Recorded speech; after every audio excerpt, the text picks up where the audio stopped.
1 all the way to chapter 3. So just know that. Any question before we go ahead and get started with today's lecture on chapter 4?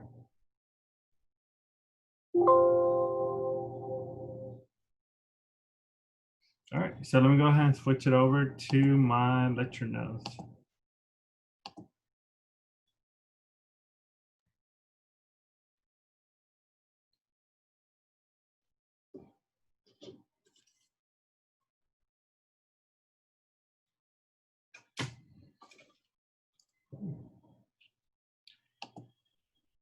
All right, so we're gonna get started with chapter 4. Chapter 4, what we're gonna start doing chapter 4, instead of only focusing on one data set, what we're gonna do, we're gonna start focusing on 2 data sets. So before, if you kind of notice, we only had 1 data set given to us. But now for chapter 4, what we're gonna do, we're gonna have 2 data sets. So the data set, the way we're gonna label them is the response variable and the explanatory variable.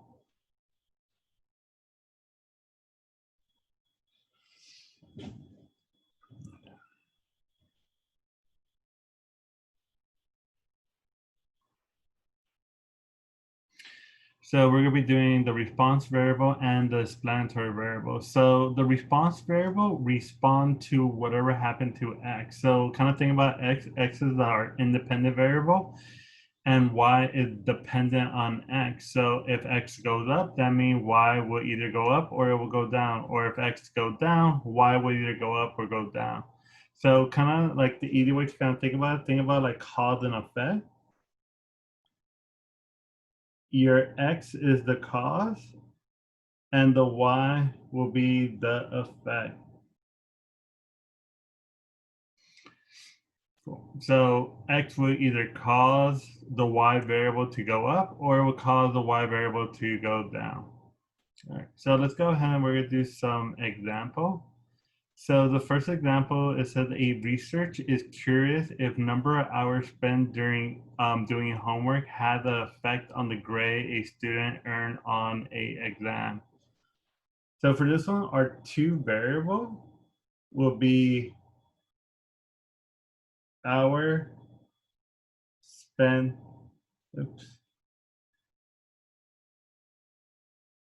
doing homework.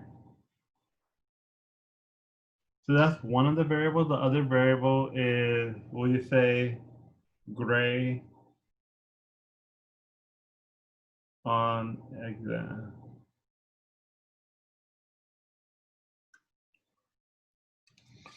So those are the 2 variables that we have: hours spent doing homework and grade on a exam. So for this one, you kind of want to figure out which one causes which one. Like, does your grade exam cause you to study a lot, or does the hours you spent doing homework, does that cause your grade? So for this one, for hours spent doing homework, which variable should that one be? Should that be my X variable, or should that be my Y variable?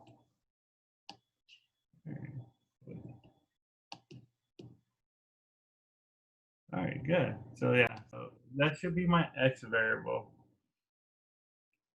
So we'll say this is X. So that means my grade on the exam will be Y, because essentially if you if you spend a lot of hours doing homework, that should reflect on your grade that you should have a good grade. If you didn't spend a lot of time doing homework, then that should reflect on your grade on the exam that you might do poorly on the grade on that exam. All right. And that's the first example. Any question in regard to that first example? All right, let's go to the second example, the amount of yearly rainfall and the yield of a crop. So right here, the 2 variable will be yearly rainfall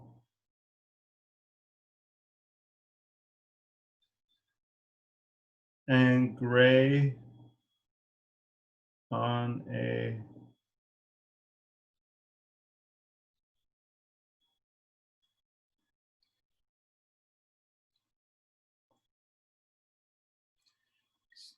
oh no. Yeah, thinking about the last one.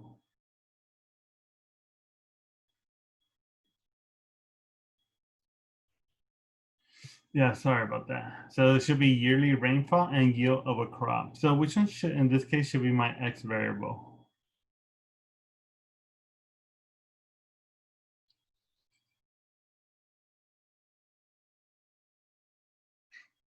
Yeah, so yearly rainfall should be my X.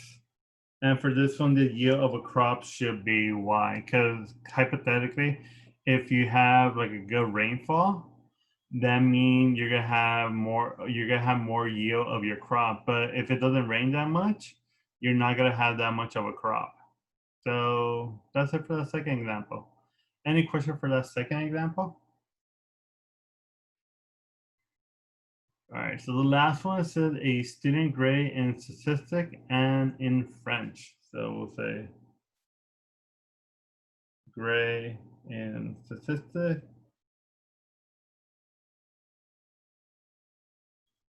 and then we have grade in French.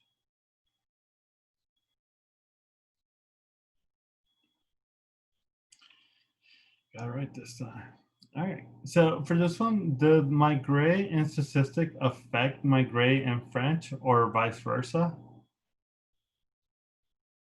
Yeah, so for this one, we'll say no. So for this one, we'll have no, pretty much X or Y. So for this one, we really shouldn't be expecting any type of effect because my grade in statistic kind of independent from my grade in French. So we'll say they're independent. All right, but that's it for response variable and for a explanatory variable. So you should know how to like distinguish a response variable, which is your y variable, and your explanatory variable, which is your x variable. All right, everybody good for that so far?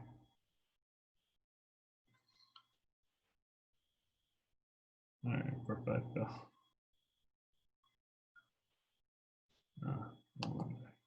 All right. Up next, we're gonna get into something called a scatter plot. So whenever we do a scatter plot is essentially a data set or other way to kind of visualize our data set. So a scatter plot usually is between the explanatory variable and the response variable.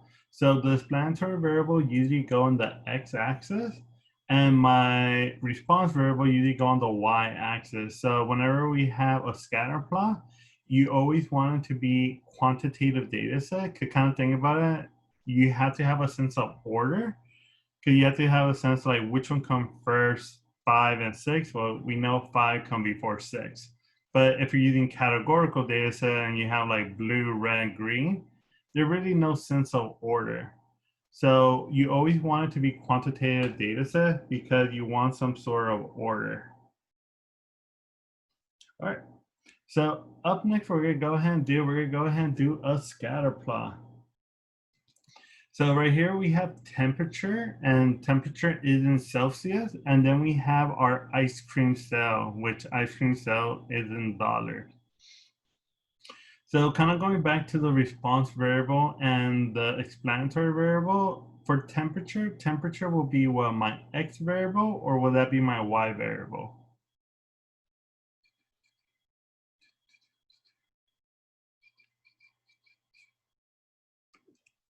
Sweet.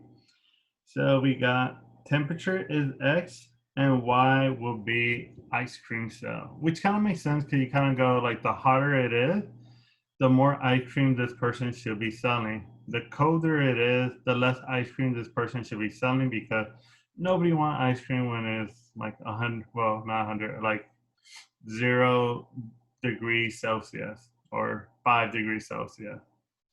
So up next, we're gonna go ahead and do a scatter plot. So if you kind of notice right here, I already have a graph to kind of do that. So if you look at the first point, which I'm gonna highlight right now, we have 14.2 and 215. So first I'm gonna locate where 14.2 is. So 14.2 will be roughly somewhere there. Then what we have to do, we have to do 215. 215 should be somewhere there. So if you look at where do they intercept here. So I'm gonna go ahead and erase these two lines, and that's my first point. So my first point will be at 14 and 215. Any question how to do that first point? All right, let's go ahead and do the second point. So we're gonna go ahead and do 16.4 and 3.25. So 16.4 should be somewhere right here. 325 should be here in the middle. So if we go, where do they intercept? Cool. So that's my second point. Let me actually go there. So let's go ahead and do the third point. So the third point is 11.9 to 185. So 11.9 is, oops. 11.9 should be somewhere right there. And then we have 185. 185 should be somewhere here. So that's my dot. Erase this. All right, so now I'm going to do 15.2 and 332. So 15.2, somewhere right there. And then what we're going to do, we're going to do 332. So 332, a little bit above over here. So that's where my points are going to intercept. Erase this. All right, so let me do the rest. So 18.5. 18.5.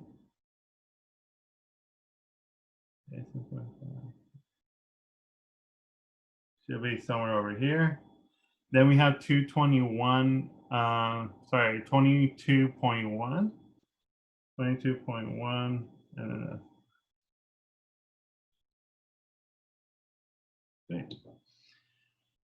All right, and that's your scatter plot. So we'll put right here, scatter plot, so you know this is a scatter plot. All right, so that's how you do the X and the Y scatter plot. So remember, the X value always go in the X axis, the Y value always go in the vertical axis, which is this. But any question in regard to a scatter plot? All right, so let's scroll on down.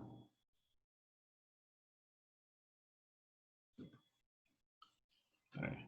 So right now we're gonna get into association. So when we talk about association, we're trying to see what type of association does my X and my Y variable have towards each other. So we're gonna go over three terms. One of them is called positive association. One of them is called negative association. One of them is called no association. So when we have a positive association means as my X value is increasing, my Y value should also be increasing.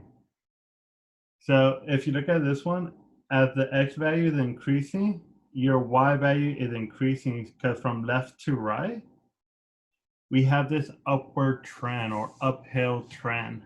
So if you look at it from left to right, you should be able to see that it's going upward. So if it is going upward, we're going to say we have a positive association. And that's it for positive association. Any question for positive association? All right, let's go to negative association. Negative association. Well, for negative association, that means as your X value is getting bigger, your Y value are actually decreasing. So if you look right here, they have a downward trend. So it's going down from left to right. So if we have data set from left to right, it looked like it's going downward. We're gonna say it has a negative association. And that's for negative association. Any question in regard to positive association or negative association?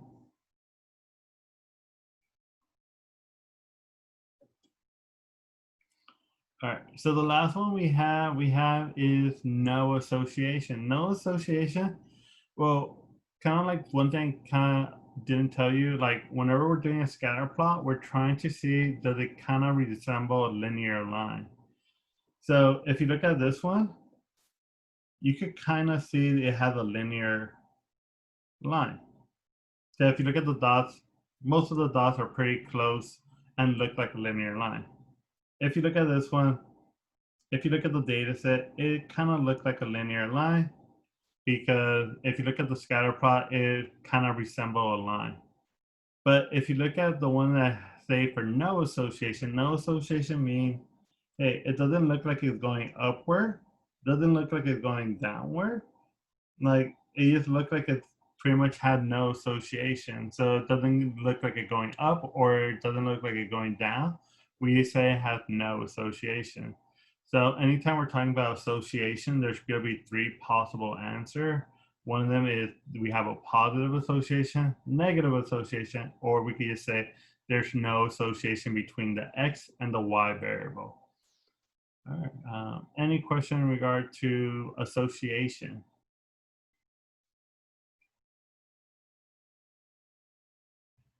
Alrighty then. So let's scroll on down.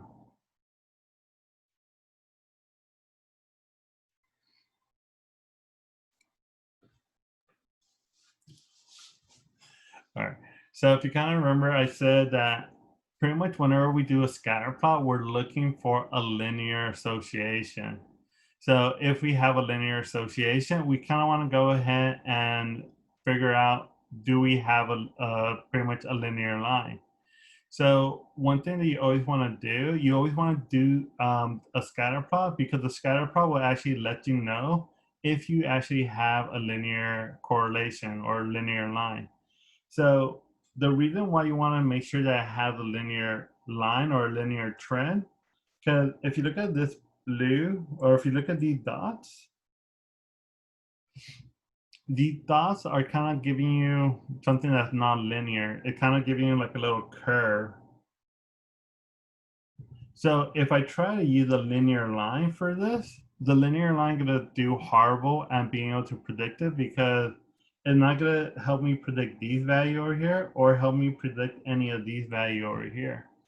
So anytime you do a scatter plot, you're also trying to look for, does it resemble a linear line? Because if your scatter plot doesn't resemble a linear line, then you shouldn't go ahead and try to do a linear model for this. You only want to do a linear model for scatter plots that look like a linear line. Um, any question in regard to non-linear model?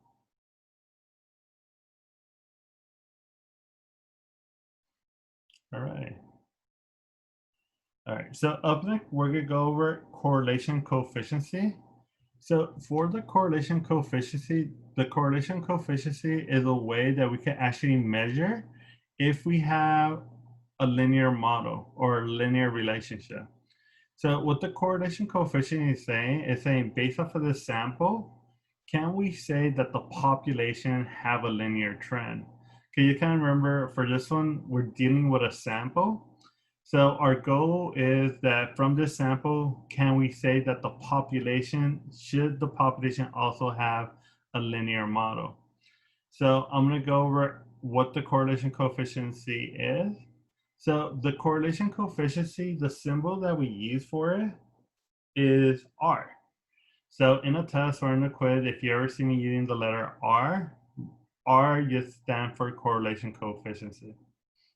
So the correlation coefficient should always be between -1 and +1. So the reason why you have negative is for if you have a negative association. You have positive if you have a positive association. So anytime you have a -1 or +1, that means you actually have a strong linear association. The negative and the positive, the negative is just saying we have a negative association. The positive is telling you we have a positive association. So it's saying it's going upward, or the negative association telling me we're going downward. So for this one, for the R, the closer it is to -1 or the closer it is to +1, we could say we have a strong linear association. Any question in regard to that so far?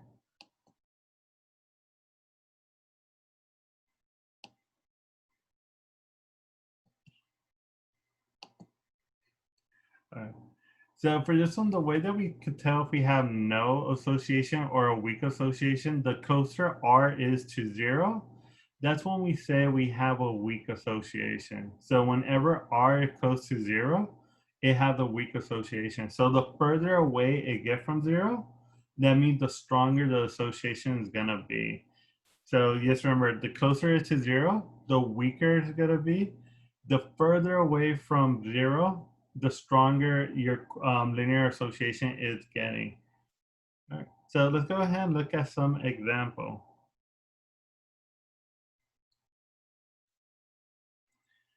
All right, so let's look at these two examples. So if you look at these two examples, we have, well, let's focus on this one, A and B. All right, so for A, does A look like a linear line?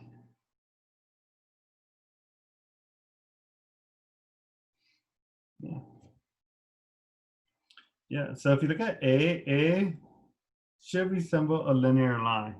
If I do a linear, well, if I do a line, that line gonna pretty much cross every single point.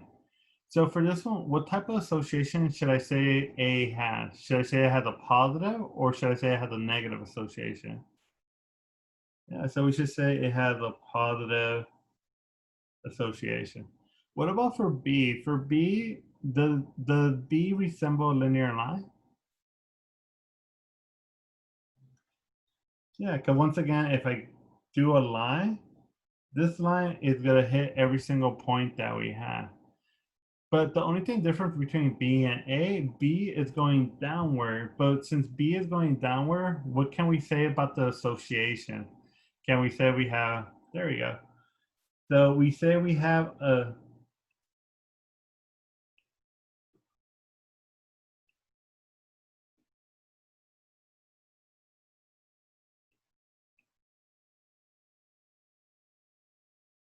so we'll say we have a negative association.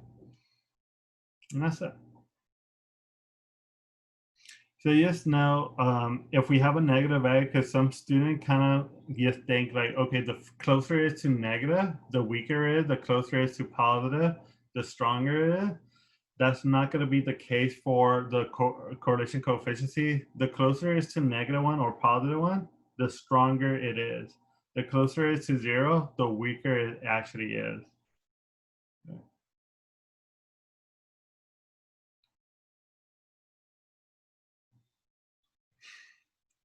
All right, so let's go ahead and look at this formula. So if you look at the formula, it has a lot of parts to it, but once you actually enter all of this, and if you take it by steps, it should be pretty simple. So N, this N over here, N gets correspond to how many pretty much sample size we have. But for this one, it's a little bit different because we can't count how many total numbers we have. For N, it's pretty much how many points do we have. So what I mean by points, if you kind of go back over here, if you look at it, this one has 1, 2, 3, 4, 5, 6 points. So N is equal to 6. So each coordinate is equal to 1. So if I have 6 coordinates, so if I have 6 X and Y value, that means we're going to have sample size of 6. So N just correspond to how many different coordinates do I have, or how many points do I have. All right. Any question in regard to N? All right, so let's do this one.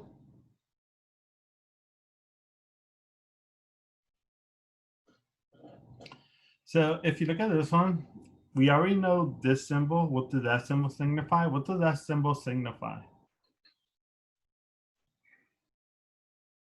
Cool, add. So for this one, it just means sum of x. So all we have to do to be able to get that, we have to just add up all the x value. So if you look at this one, it's exactly the same thing. This one's saying sum of y. So all we have to do is just add up all the y variable. So then we have this one, which is this one over here. So if you look at this one, we multiply each x and y, then we add them.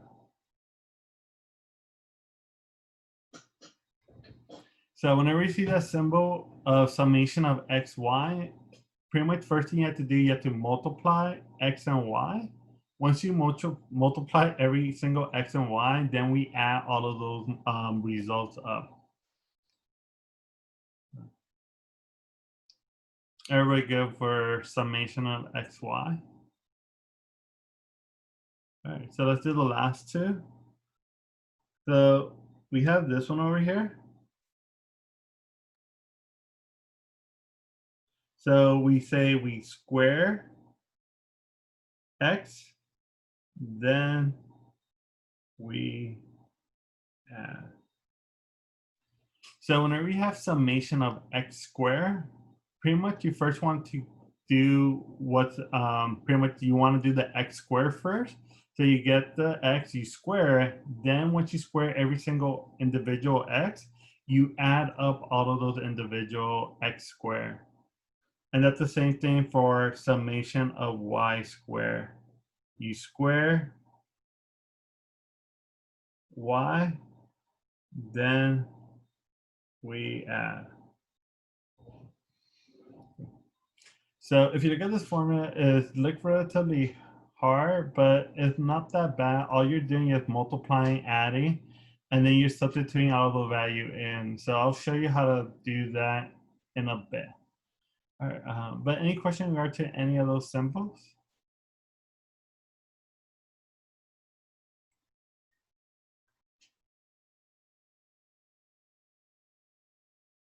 All right.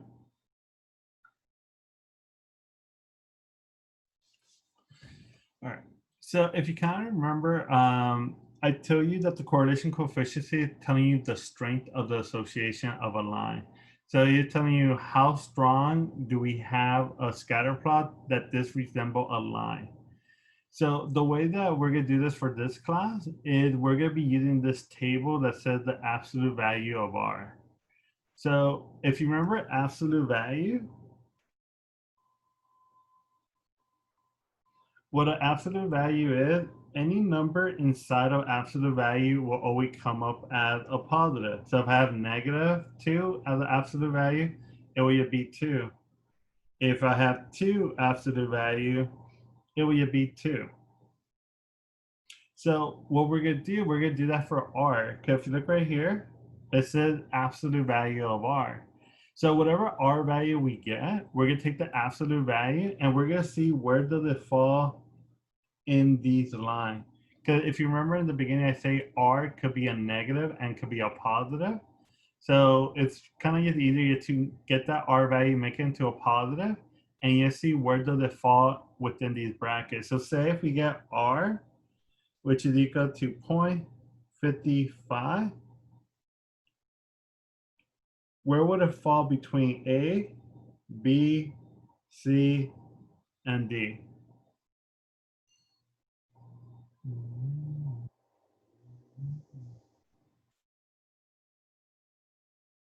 Cool. All right, so most of you said B. So for this one, you will say moderate association. Oh, sorry. Moderate correlation.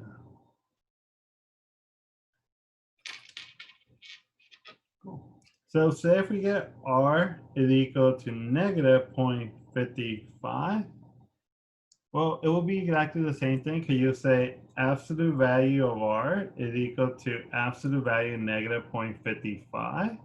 which is equal to 0.55. And that one will also be considered moderate correlation because it will still land in this row. So that's how I want you to use this table. Once you actually do find your R value, all I want you to do is see where in these 4 rows does it stand. So that way I get a consensus correct answer versus you using your gut. I want you to just use this table. So if your value fall between 0.7 to 1, that means you're gonna have a strong correlation. If it fall between 0.5 and 0.7, it could be a moderate correlation. If it fall between 0.3 and 0.5, we're gonna say weak correlation. Anywhere from 0 to 0.3, we're gonna have no correlation.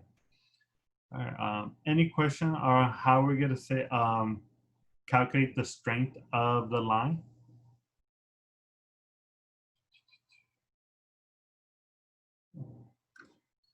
All right, so up next, we're gonna go ahead and I'm gonna go ahead and show you some different plots.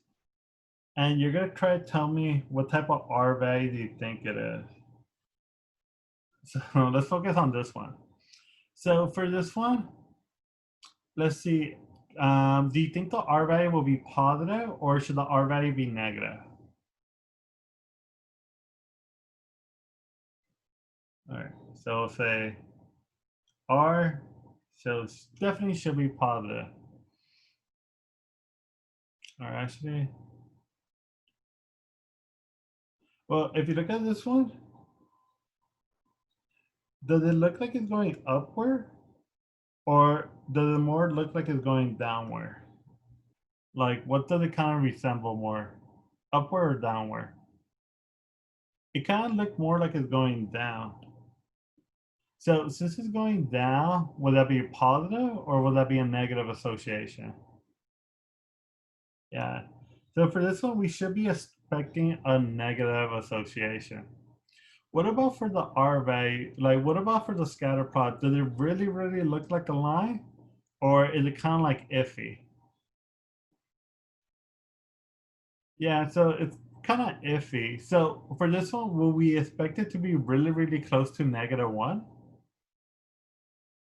No. So for this one, you should kind of expect something like probably 0.5, something around there. So let's see the actual value. So if you look at the actual value, we get R is equal to -0.405. So for this one, the strength is weak.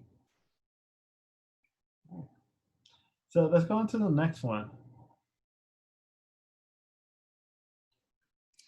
All right, so for this one, for my R value, is this going upward or is this going downward? It's going upward. So since it's going upward, should I say that it has a negative association or should I say it has a positive association? All right, so we should say positive association. All right, what about for this one? Does this,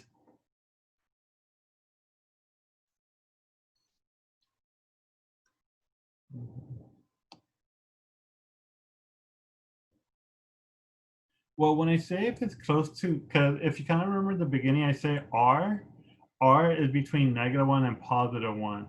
So R should be if you have a strong correlation or a strong strength, the closer it is to -1 or the closer it is to +1, that's telling me we have a strong linear relationship. The closer to get to 0, that means you have a weak association. So when I say they're close to -1 or +1, I'm trying to say, do we see a strong linear correlation? All right, so let's go back to this problem. For this one, does it look like a line? So for this one, would you say is it closer to 1 or is it closer to 0.5? Yeah, so it should be closer to 1. And if you look at this one, it actually R is equal to 0.929. And the strength of this one is strong. All right. So let's go ahead and do the next scatter plot.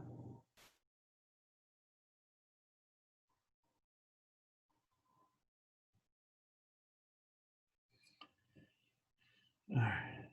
So for this one, what type of thing do we have? Is it going downward or does it look like going upward?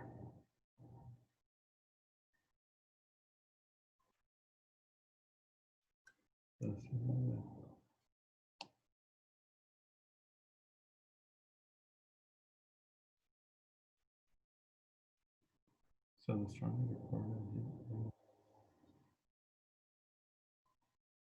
Yeah, you can kind of go with that. Like the stronger the correlation is, like the more easier it should be to kind of tell if it's going upward or downward. All right, so for this one that we're looking at right now, you should have gotten that as positive because it's not going downward, it's actually going upward. So we should say R is equal to positive. Sweet. All right, so for this one, if I go back to this one over here, does it look as strong as this one?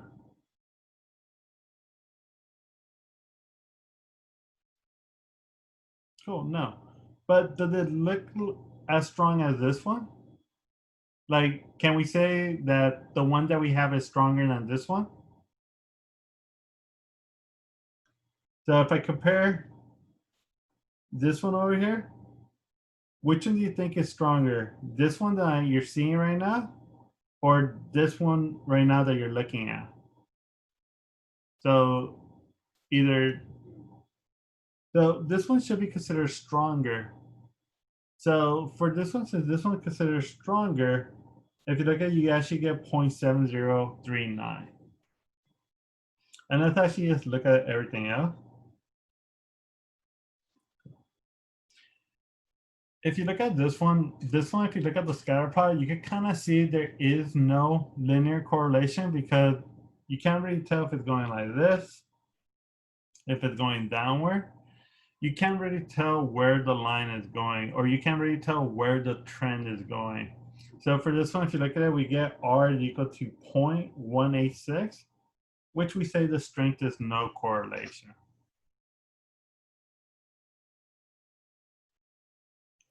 All right. If you look at the next two, same thing. Both of them, they're very weak.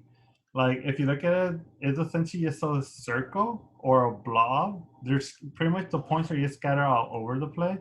So you can't really tell if it's going up or if it's going down. Same thing for this one. You can't really tell if it's going up or if it's going down. Anytime you're kind of having a scenario where you can't really see it, if you can't really see that it's going upward or downward, then it's kind of telling you that you don't have a strong correlation.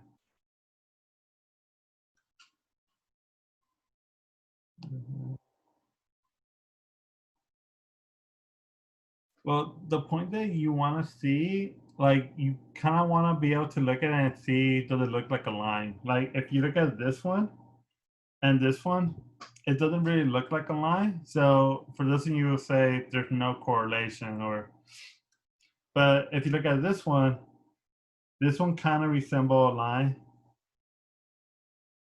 This one too, it kind of resemble a line. So we can say that these two have a correlation. And lastly, definitely this one has a correlation.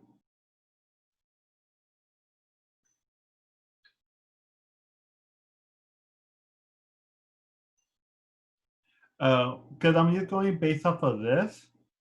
So I'm going based off of this chart. So for that one, I'm saying there's a weak correlation because if you look at it, negative 0.323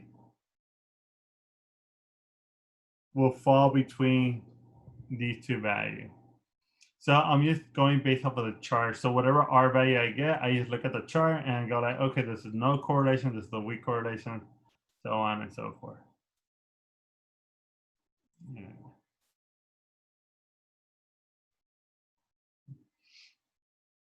All right, and lastly, we have these two. So if you look at it like this one, at least you could kind of tell you have a upward trend. Same thing with this one. You have a downward trend.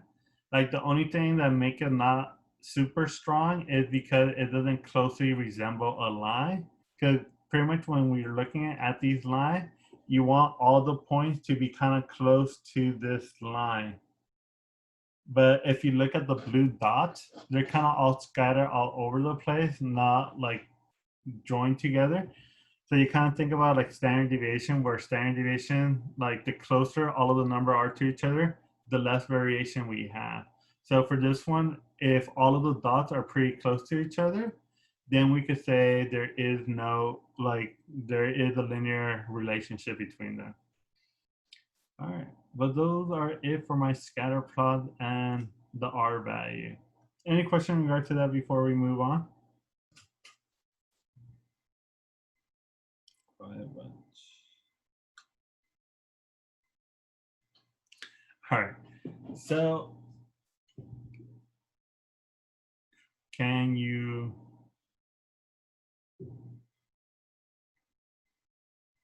well, I'll review the table once we actually do a problem, so that way you can kind of see how does the table work.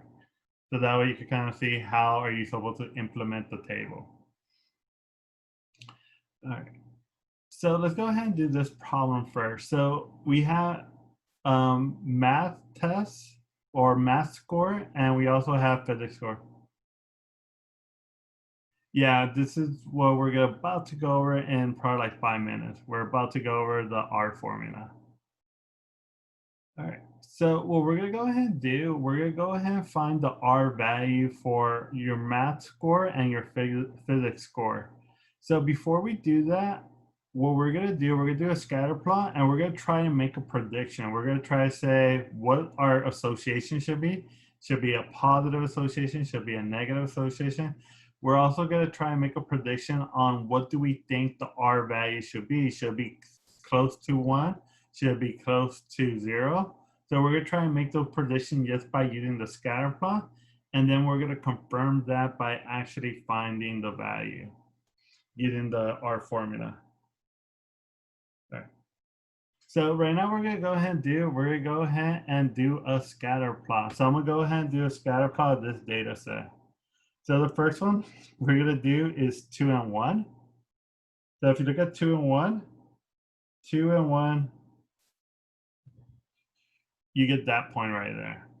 So let me go back up and let me get the second point. The second point is 2 and 3. So 2 and 3 is there. Up next, we're going to get 4 and 2. So 4 and 2.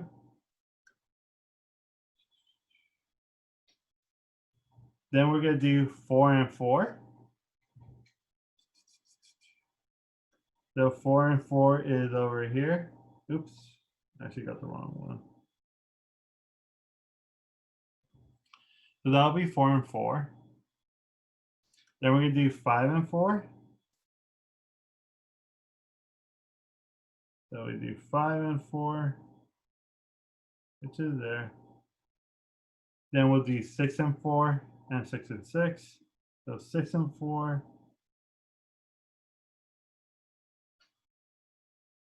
6 and 4 and 6 and 6. So then we'll do 7 and 4.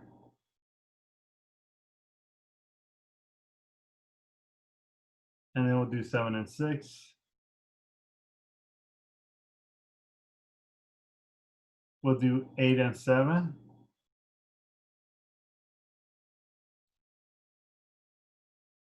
We'll do 10 and 8. And then 10 and 10.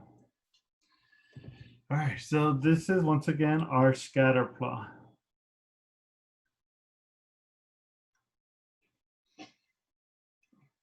Any question on how we constructed the scatter plot?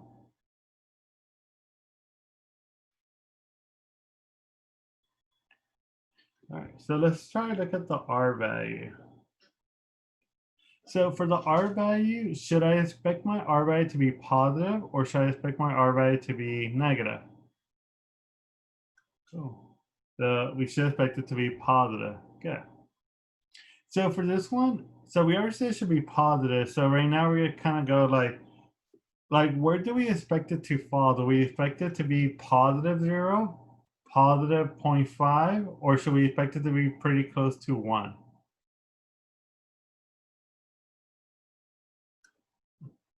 So we'll say close to 1. And the reason why we're saying that it should be close to 1 is because if you look at it, it really does look like a linear trend. So anytime we're trying to figure out, do we have a strong trend? You're looking at, does it look like a linear line? The more it looks like a linear line, the closer it should be either to positive 1 or to negative 1. The less it looks like a linear line, the closer it should be getting to 0. All right. Any question where we got R should be a positive number and should be close to 0, close to 1, sorry. All right, so that's what we got from the scatter plot. So now we're gonna go ahead and we're gonna go ahead and calculate the R value using the formula.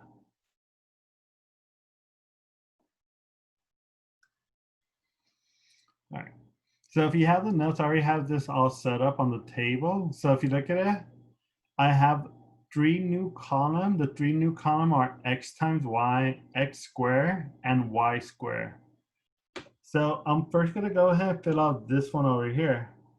So for this one, all we're gonna go ahead and do, we're gonna get X multiplied by Y. So we're gonna get 2 multiply by Y, which you get 2. All right, so let me go ahead and do the next one. 2 multiplied by 3 is 6, 8, 16, 20, 24, 36, 28, 42, 56, if I'm correct, 80, and 100. So that's how you fill out that column. Any question how I got that column?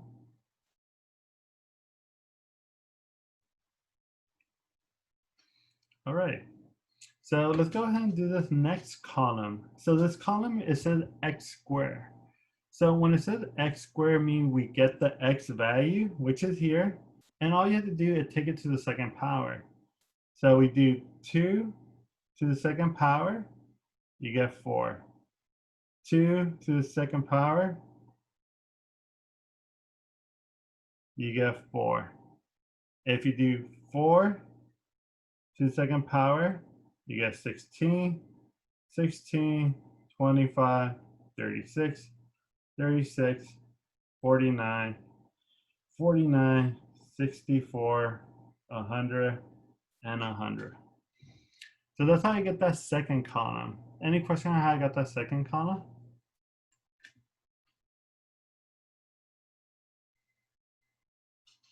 All right, let's do the last column. So the last column, if you look at it, it says Y squared. So I get Y and I square. So you do 1 to the second power, that's 1. You do 3 to the second power, that's 9. You get 2 to the second power, that's 4.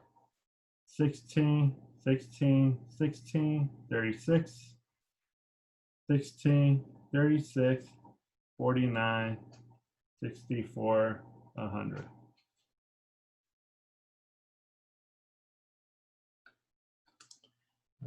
So that's how you get all of those columns. Any question in regard to any of those 3 columns? All right. So if you look, I have a green row in the bottom. So for the green row in the bottom, what I want you to do, I want you to add up all of the columns. So I want you to add up the X value, the Y value, the X times Y, the X squared, and the Y squared. And I want you to put that summation in the X row. So take a minute and do those summation.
All right, so when you sum up all the x value, what do you get for the summation of x?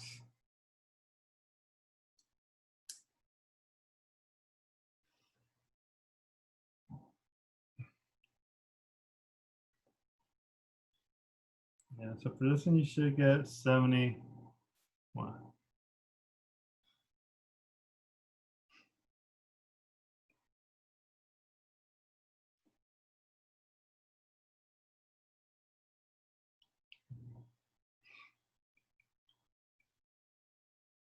Gonna do that.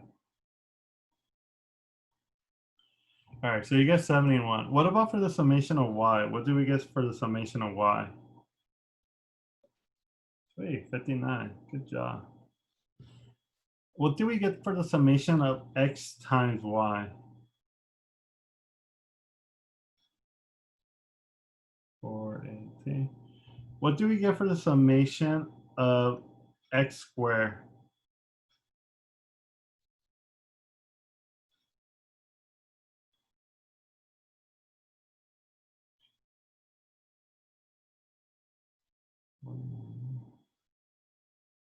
Yeah, it should be 499. Lastly, what do we get for the summation of y squared?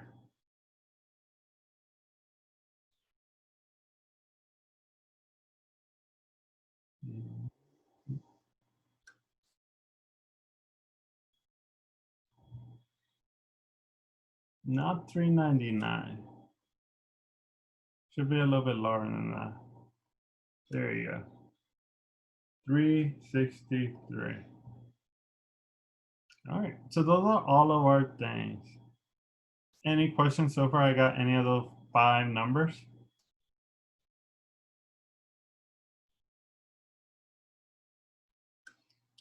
Yeah. All right, so now what I'm gonna go ahead and do, I'm gonna put those number and put it to the corresponding notation. So say for 71, that's the summation of x. 59, the summation of y. Summation of xy is 418. Summation of x squared is 499. And summation of y squared is 363. All right, so the good thing about this, when you put them, it's gonna make it easier to enter this into the formula. So the last thing that we need before we go to the formula is the n value. So for this one, what's the n value? How many different coordinates do we have? 12. So n is 12. All right, everybody go with this so far? All right, so let me go back and let me get the formula.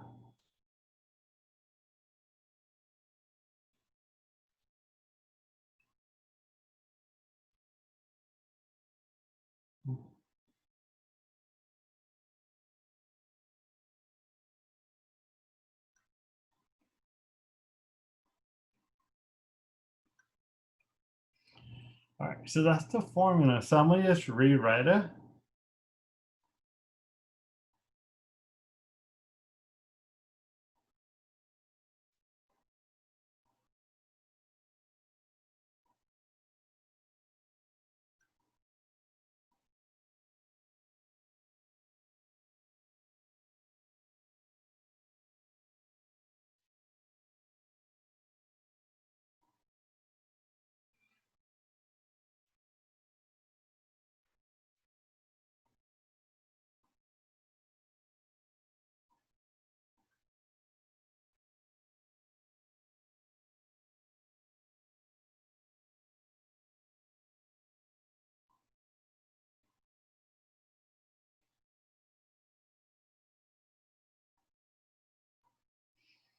Cool. All right, so that's our formula. So what I'm gonna go ahead and do, I'm gonna go ahead and substitute everything into this formula. So the first thing I'm gonna do, I'm gonna substitute 12. So wherever I see n, I'm gonna put 12. So that's the n. So let's put 12. This is the n. So let's put 12. This is an n. Took a little bit too much. No. And that's the 12. All right. So those are my n's. Now what I'm going to go ahead and do, I'm going to do summation of x. So wherever I see summation of x, I'm going to put 71. So that's here. They put summation of x, which is 71. And you also have this here. Summation 71. Now what I'm going to go ahead and do, I'm going to do summation of y, which is 59. So wherever I see summation of y, I'm going to substitute that with 59. So I put 59 here. And I also put 59 here.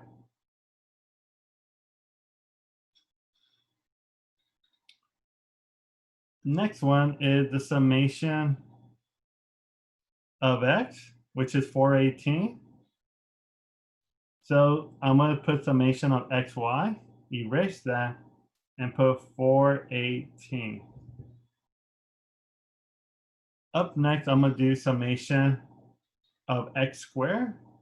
So that's over here, summation of x squared, which is 499. And just know the operation between the two of those is multiplication. So you want to do 12 times 499. Lastly, we're going to do summation of y, which is 363. So I erase this. You put 363 and make sure you put multiplication sign right there. All right. But that's how you substitute everything in. So it kind of make it easier if you already have the notation, and then you can just substitute it into the formula. Any question in regard to how you guys those substituted into the formula? All right, so if you're doing this in your calculator, you kind of want to do this in 3 steps. First, go ahead and calculate this. So take a minute right now and calculate this. Like you should be able to just enter all of that into your calculator. So I did 12 times 418 minus 71 times 59. If you do that, what do you get? Good. 827.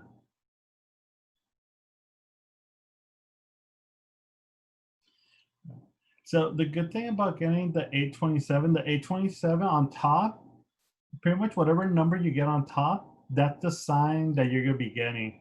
So if you look at 827 is positive, so that means my R value is going to be positive. If the top number is negative, that means R is going to be negative. So the where R gets the positive or the negative is from the top number. All right, up next, what I want you to go ahead and do, I want you to go ahead and calculate this for me. So do 12 times 499 minus 71 to the second power.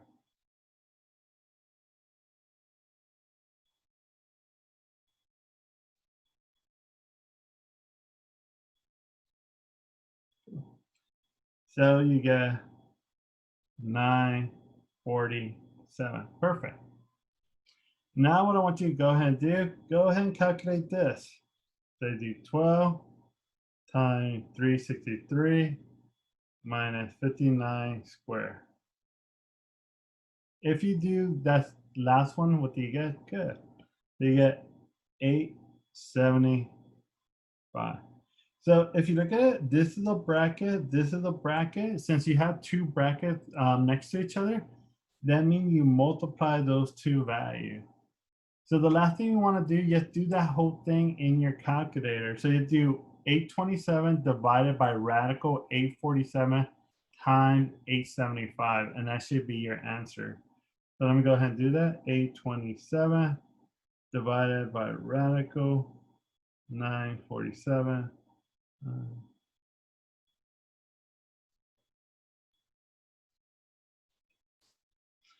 And for this one, what do we get for R? Cool, perfect. So you get 9085.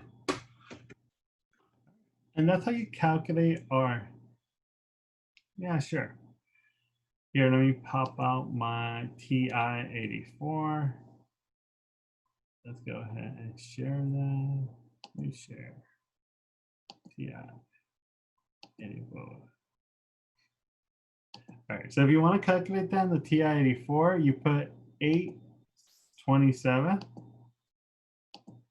You divide that by square root, oops, square root, and then you put 947 multiply by 875. You press enter and you get the 0.9085.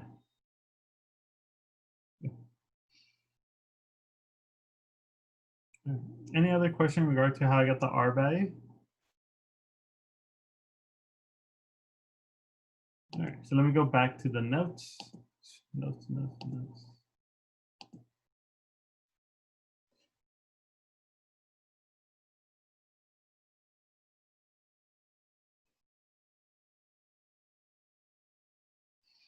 So if you look at the 0.9085, what can I say about the association? Should I say this has a negative association, positive association, or should I say it has no association? Yeah, so we should say positive association. What should I be? Should I say that this is strong, moderate, weak, or no correlation? Where this is where the table come into play. Okay, you want to see where the 0.9085 fall under?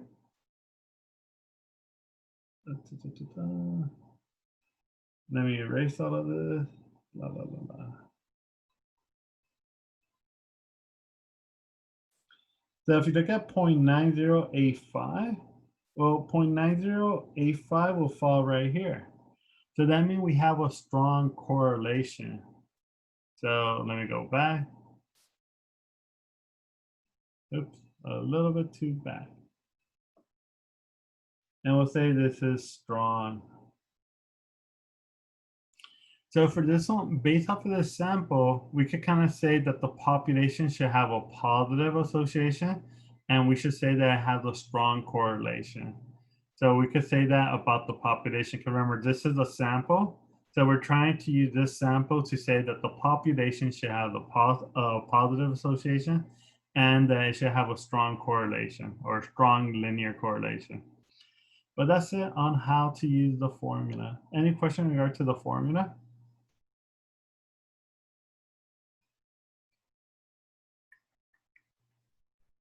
Cool. And for tests or for quizzes, if I ever do make you do this by hand, like I know how tedious it is, like I would never use like decimal, and I'll try using small value. So that way you don't have to worry about having such a huge number. So I'll try to do that for you for that way. Like the computation should be nice and easy like the one we just did. All right, so let's go ahead and do this next one. So for this one said, the Fair Isaac Corporation FICO credit score is used to determine your credit worthiness. It is used to help determine whether you qualify for a mortgage or credit, and if used to determine insurance rate.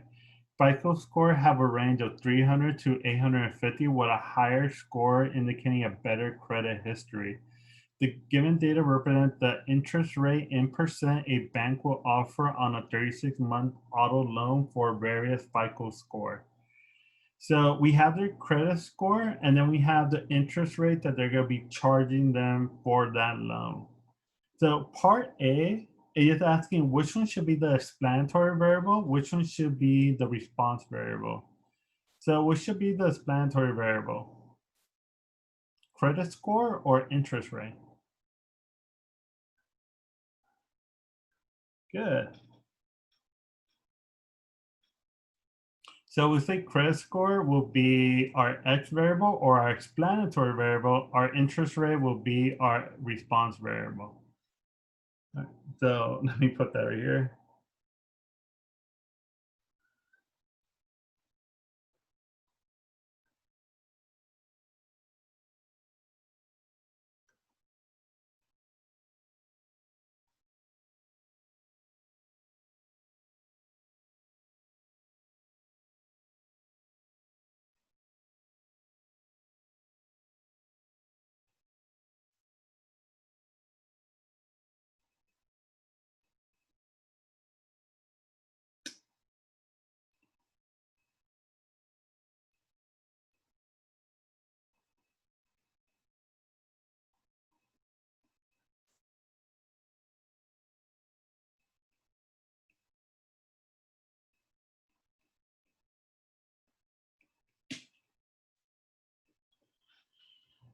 All right, so my credit score is the explanatory variable. Interest rate is the response variable. Everybody good with that? All right. So what we want to go ahead and do, we want to go ahead and draw a scatter diagram of the data set. So we already said the X variable is credit score and the interest rate is the Y variable. So let's go ahead and plot this. So the first one is 545 and 19. So 545. So we'll say 545 and 19, somewhere around there. 595 and 18. 595 and 18 should be somewhere there. 640 and 12. 640 and 12. That should be, oops. 640 and 12. Should be there.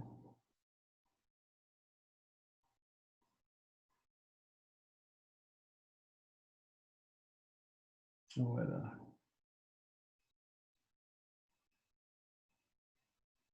195.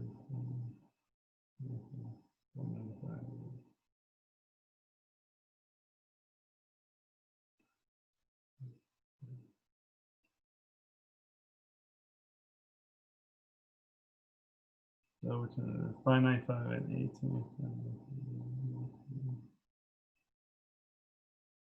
All right, so the next one's 640 and 12, 675 and 9, 675 and 9.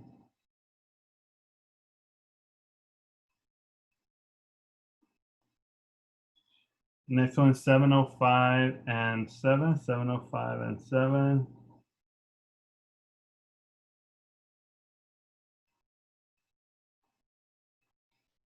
Next one is 750 and 5, 750 and 5, 750 and 5.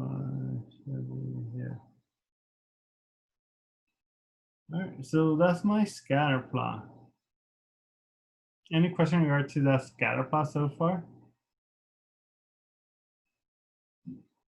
So if I'm looking at this, what type of shape should I expect a positive association, negative association, or no association?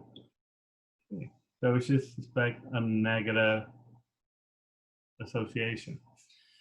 So for this one, what should I expect for my strength? Should I expect it to be strong correlation, weak correlation? Like, what should I expect? Yeah, so for this one, we should be expecting a strong correlation.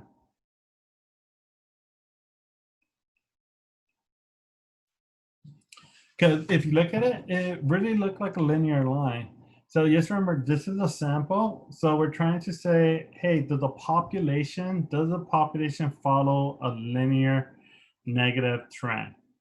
So right now we're gonna go ahead and we're gonna determine the linear correlation coefficient, which is just R. But for this one, if you kind of look at the numbers are pretty, well, ugly. So what we're gonna do, we're gonna use our calculator to help us assist us with this. So let me go ahead, I'm gonna transition over to the TI-84.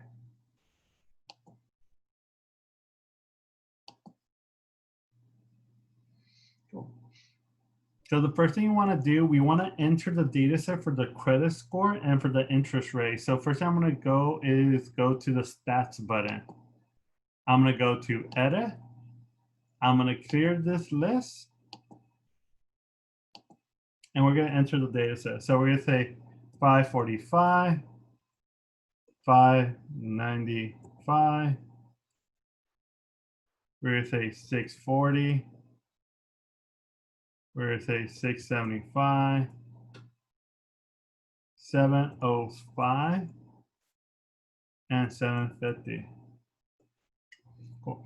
So that's L1. L1, you should always put your explanatory variable or your X variable. Now I'm going to go over where it says L2, and this is where I'm going to put the Y variable. So I'm going to put 19, 18, 12, 9, 7, and 5.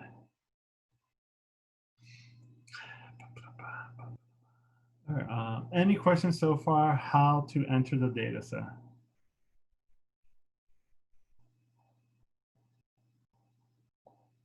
Cool.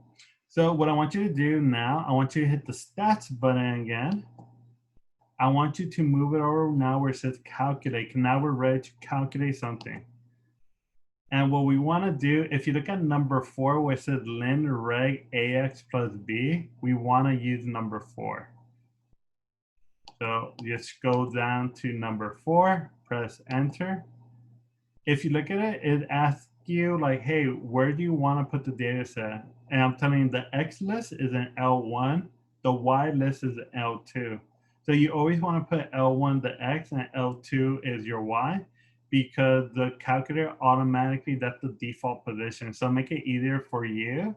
You just always put your X data set in L1 and your Y data set into L2. And let's go ahead and calculate.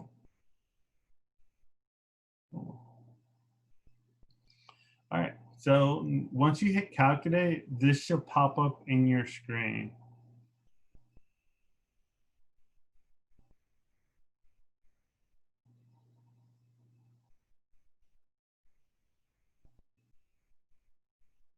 Yeah, what's up?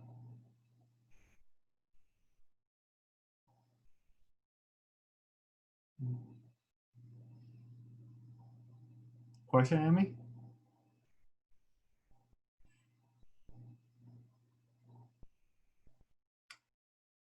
Cool. All right. So for some of you, your calculator is gonna tell you, it's gonna give you the A and the B, but it's not gonna give you the R square and the R. So the reason it's not giving you the R square and the R is because your diagnostic is not on. So right now I'm gonna show you how to turn on your diagnostic.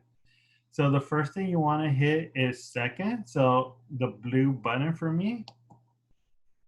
And then all the way in the bottom where it says catalog, or if you see the number 0, hit 0. So remember, hit second and go to 0.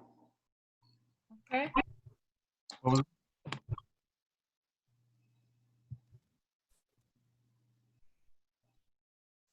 right, so I'm gonna scroll on down until I finally hit diagnostic on. La, la, la, la, la, la, la, la.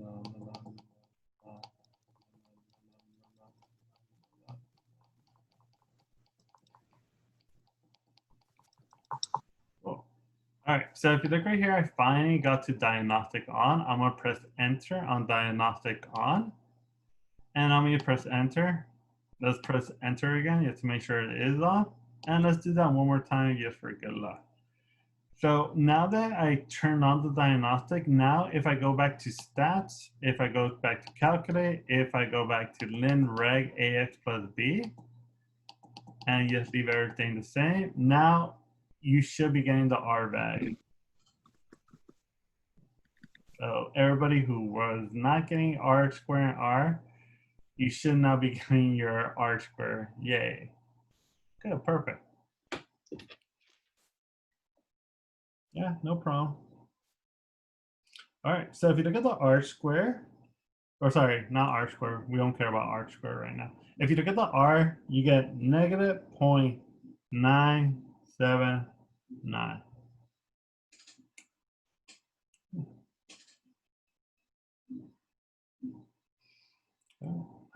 Everybody good with that?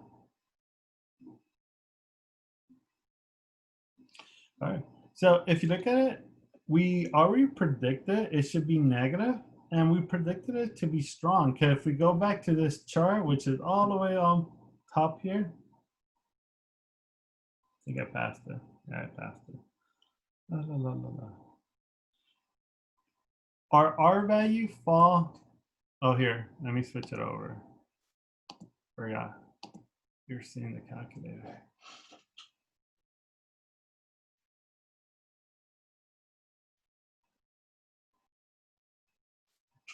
So if you look at the table, we got negative 9, we're sorry, 0.97 something. Right here, let me go back to.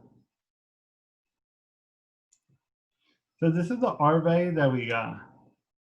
we got negative 0.979. So if you don't know if this is strong, weak, moderate, or is it no correlation, what we could do, we could go back to the table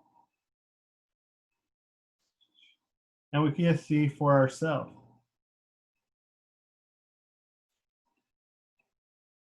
So we get R is equal to negative 0.979, but if you remember for the table, we want the absolute value of R.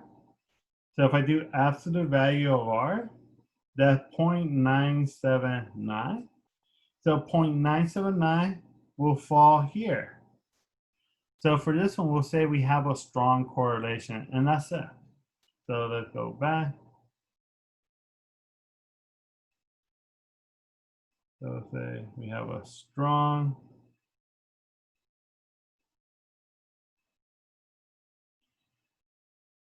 And we could say, well, we can't say that.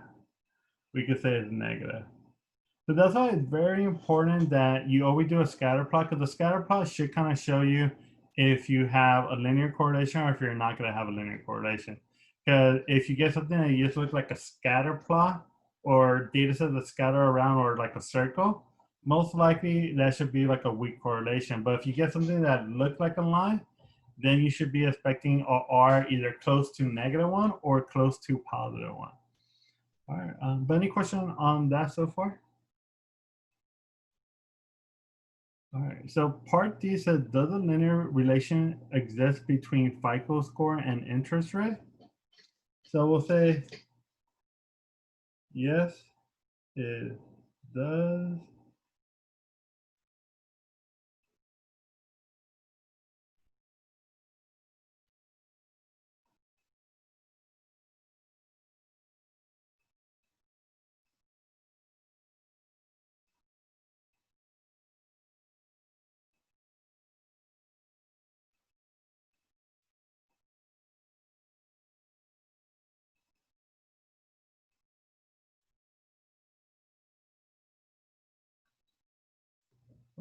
And that's it for that one.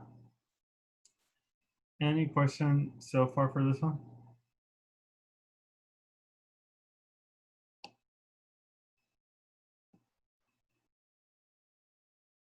Do you have a question, Raimundo or Evelyn?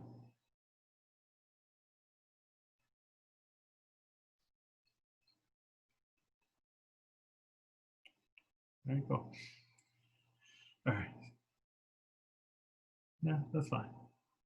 So yeah, so just remember, whenever we want to see there's a linear correlation, the best thing that we want to do is get the R value, because the R value should kind of tell you if we have a linear relationship or if we don't have a linear relationship. Like the closer it is to -1 or +1, like I've been saying, you should have a linear correlation. The closer it is to 0, like the least likely that you have a linear correlation. All right. So that's it. So let's go on to the next thing.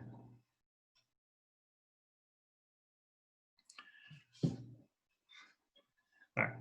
So for the next thing is correlation does not imply causation. So what we mean by that is just because we have two X and Y variable, that doesn't mean that this X variable corresponds to the Y variable. Kind of think about it like when we did, like in the very beginning where we're doing explanatory variable and response variable, where I was going like your grade for a statistic course and your grade for a French class. Just because we have a linear line doesn't mean that that correspond like that X variable is making the Y variable happen. So just to kind of illustrate that, we're gonna do this next problem. So for this next problem, it shows how many TV a person owns and the life expectancy of the person. So how long does that person live? So if I'm looking at the scatter plot, what is the scatter plot telling me? Like the more TV I own, what should happen to my life expectancy?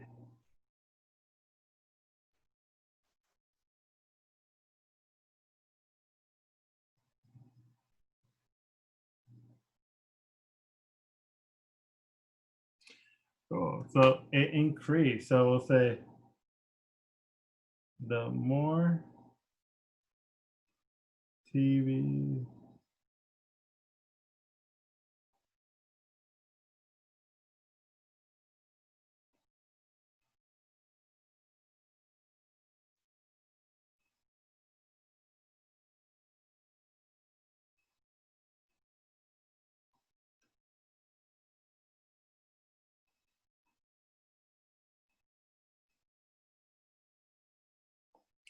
Cool. So the more TV a person owns, the more TV a person has. Yeah. Yeah. So the more TV a person has, the longer we should expect them to live. Oh, that's weird. Those are stuff. Share. Share.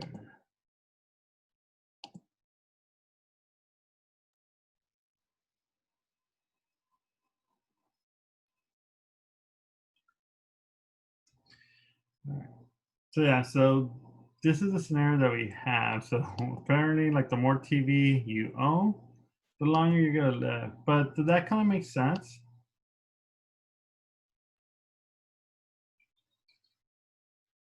Yeah, so you should go like, no, this doesn't really make sense because like, how could TV have anything to do with your life expectancy?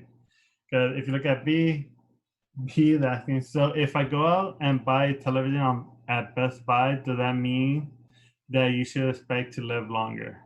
Like, no, that's just silly. Like, how does me buying a brand new TV affect how long I live?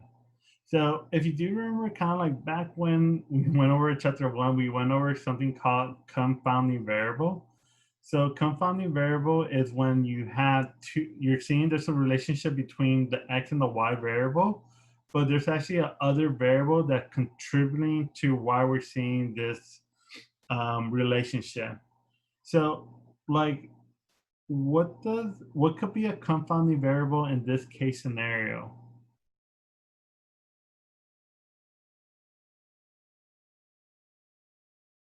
And kind of think about like what does it reflect about TV on? Like if you have five TV, what do you most likely have? Cool. So you have money. So if you have money, what can you get using money that will help you live longer?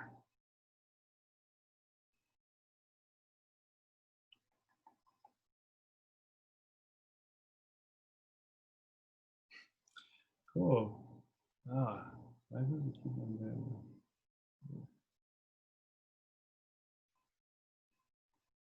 money? So you could get medicine, you could get vitamins, you could get health care, you could have less stress.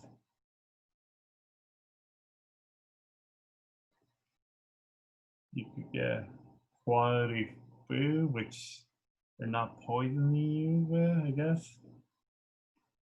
So yeah, so like the confounding variable is not the television, because the television really doesn't make sense like why television would cause you to live longer. Is essentially what the television means. It means that you have money.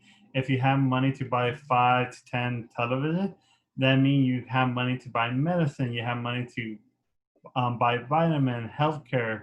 Like if you have money, you have less stress or you have quality food. So it's not really the TV that you own. It's essentially like how much money do you have. So like the more money you have, the longer you're expected to live because the money could afford you to buy the best healthcare, the best medicine, and stuff like that. All right, but that's it for that. So that's why anytime we're trying to make an association between two x and y variable, whenever we want to say that the x variable is contributing to the y variable, we want to say tends to. So you don't want to say directly there's a direct cause and effect between the x and the y variable. You want to say there tends to be a association because the only time you can really say that there's a cause and effect if they do like an experiment. But if they're doing like an observational study, you can't really do that. All right. Any question in regards to this last problem? All right. So let's do this next problem. So for the next example, we're going to say, we're use this problem. So it says, as an example, suppose there's a statistical relationship between ice cream consumption and number of drowning deaths for a given period. These two variables have a positive correlation with each other. So we have two variables So let me go ahead and drown this. Or draw this, not drown. So we have drowning.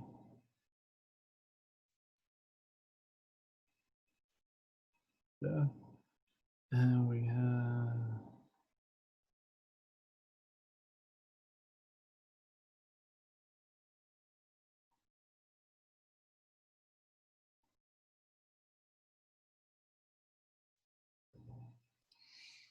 cool.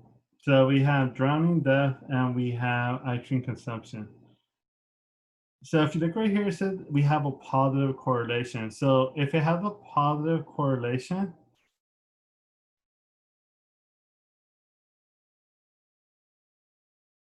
give me a minute, I'm not sharing.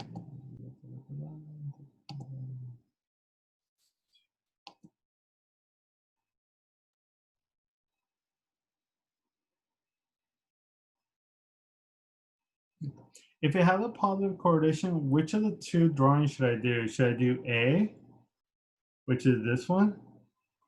Or should I do B, which is this one, if they tell me it's a positive correlation? Yeah, so we should do B. Perfect.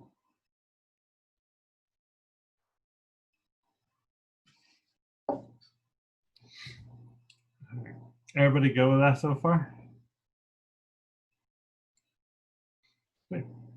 All right, so if I look at this, it's kind of telling me the more drowning death we have, the more ice cream consumption we have. So like every time they sell like an ice cream, does that mean like they just killed the person?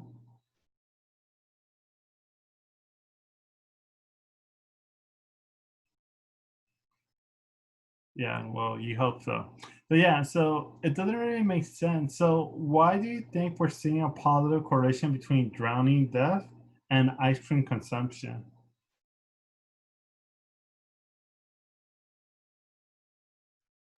Perfect, yeah. So it's not really the drowning death that really affecting it, is the weather. So what about the weather that would cause people to drown?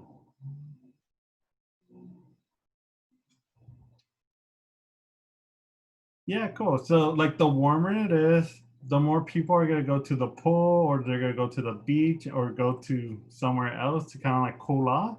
So if you have more people swimming in the pool and the beach, there's more chances that you're gonna have people who drown to death. But that doesn't really reflect to the ice cream consumption, because the ice cream consumption is kind of going with the weather, because like the hotter it gets, the more ice cream people are gonna consume. The colder it is, the less ice cream people are gonna consume. So it's not about the ice cream consumption, it's essentially what does it represent? It represents that pretty much when it get hot, more people are gonna pretty much consume ice cream and stuff like that. All right, and that's it for that one. So that's the second example for confounding variable.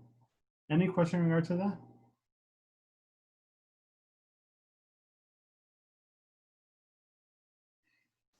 All right, cool. All right, so what we're gonna do, we're actually gonna stop right here. Kind of don't want to overwhelm you, especially since you have a test on one of you Sunday and one of you Monday and the other one on Tuesday. So we'll stop right here for that way. I'm not gonna put that much in your mind today.